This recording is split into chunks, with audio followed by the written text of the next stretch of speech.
तुमची इच्छा असूनही तुम्ही लोकांची धारणा बदलू शकत नाही.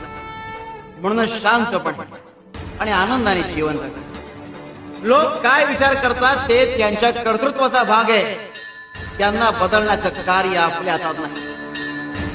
त्याऐवजी शांतपणे आणि ईश्वराच्या चरणी लीन होऊन आपलं इच्छित कार्य पूर्ण करत जीवन जगायला शिकणं महत्वाचं.